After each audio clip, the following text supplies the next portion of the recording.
AK-47 काम कैसे करती है। AK-47 की स्टैंडर्ड मैगजीन में 30 राउंड आ सकते हैं और ये कर्व शेप की होती है ताकि कारतूस आसानी से बैरल में जा सके।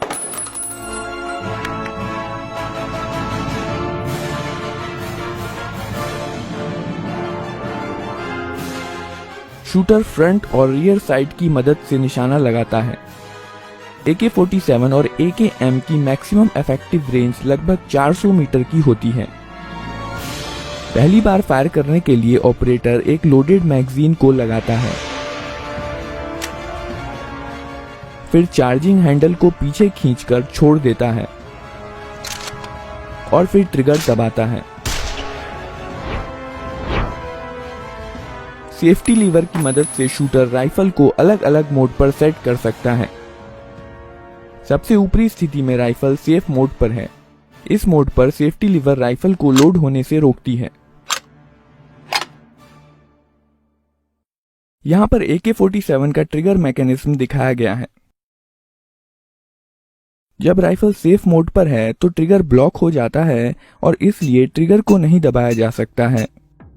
जब सेफ्टी लीवर सबसे निचले स्थान पर होती है तो ट्रिगर अनब्लॉक हो जाता है और राइफल अब सेमी ऑटोमेटिक मोड पर है। जब ट्रिगर दबाया जाता है तो हैमर मेन स्प्रिंग के दबाव में फायरिंग पिन पर चोट करता है।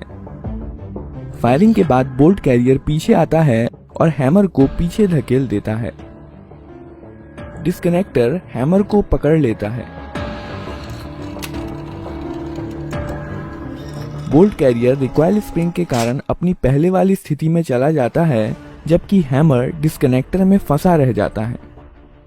जब ट्रिगर रिलीज किया जाता है तो डिस्कनेक्टर हैमर को छोड़ देता है, पर तुरंत ही हैमर ट्रिगर में अटक जाता है और अब राइफल फिर से फायर करने के लिए तैयार है। इस प्रकार सेमी ऑटोमेटिक मोड में एक बार ट्रिगर दबाने पर राइफल एक ही राउंड फायर करती है। दूसरा राउंड फायर करने के लिए ट्रिगर को रिलीज करना जरूरी होता है। फुल्ली ऑटोमेटिक मोड में सेफ्टी लीवर बीच की स्थिति में होती है और डिस्कनेक्टर को ब्लॉक करके रखती है। इस केस में फायरिंग के बाद जब बोल्ट कैरियर हैमर को पीछे धकेलता है, डिस्कनेक्टर हैमर को नहीं पकड़ पाता है। लेकिन अगर हैमर को किसी चीज से रोका नहीं गया तो यह बोल्ट कैरियर के साथ वापस चला जाएगा। इसे रोकने के लिए ऑटो सीयर का इस्तेमाल किया जाता है। बोल्ट कैरियर के वापस लौटते समय ऑटो सीयर हैमर को रोक कर रखता है। वहीं बोल्ट कैरियर वापस लौटने के दौरान ऑटो सीयर को हैमर से डिसएंगेज कर देता है और इसलिए हैमर ऑटोमेटिकली फायरिंग पिन पर चोट कर देता है।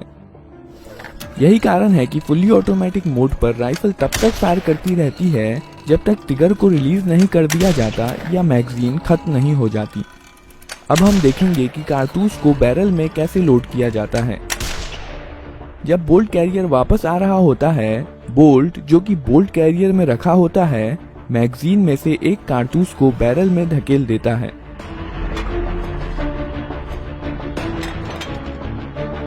कारतूस का पिछला हिस्सा बोल्ट में लगे एक्सट्रैक्टर में फंस जाता है। कारतूस लोड करने के बाद बोल्ट घूम जाता है ताकि इस पर बने लॉकिंग लग्स की मदद से इसे लॉक किया जा सके। अब बोल्ट पीछे की ओर नहीं जा सकता है और फायरिंग के दौरान अपनी स्थिति में मजबूती के साथ बना रहता है।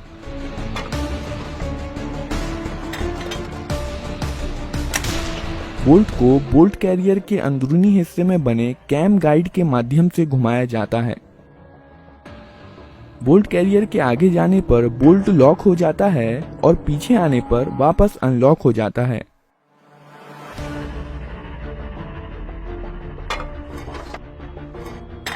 अब बंदूक फायरिंग के लिए तैयार है। ट्रिगर दबाने पर हैमर फायरिंग पिन पर चोट करता है जो कि बोल्ट के अंदर रखी होती है। बदले में फायरिंग पिन कारतूस के प्राइमर पर चोट करती है। प्राइमर में इम्पैक्ट सेंसिटिव एक्सप्लोजिव होता है जो झटका लगने पर जल जाता है।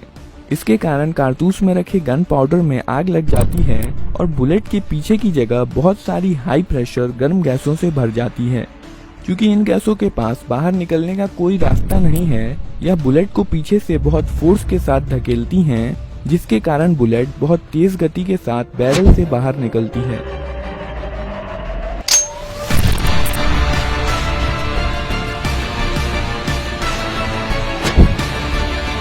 यह एक्सपेंड होती हुई गैसें गैस पिस्टन को पीछे की तरफ धकेल देती हैं। यही वजह है कि इस तरह की रिलोडिंग को गैस ऑपरेटेड रिलोडिंग कहा जाता है। बोल्ट कैरियर गैस पिस्टन से जुड़े होने के कारण गैस पिस्टन के साथ पीछे जाता है। पीछे जाते समय कैम गाइड बोल्ट को घुमा देता है, जिससे यह अनलॉक हो जाता है। अब बोल्ट कैरियर के साथ पीछे जा सकता है। खोखा एक्सट्रैक्टर की मदद से पीछे आता है और इजेक्टर इसे बाहर निकाल देता है।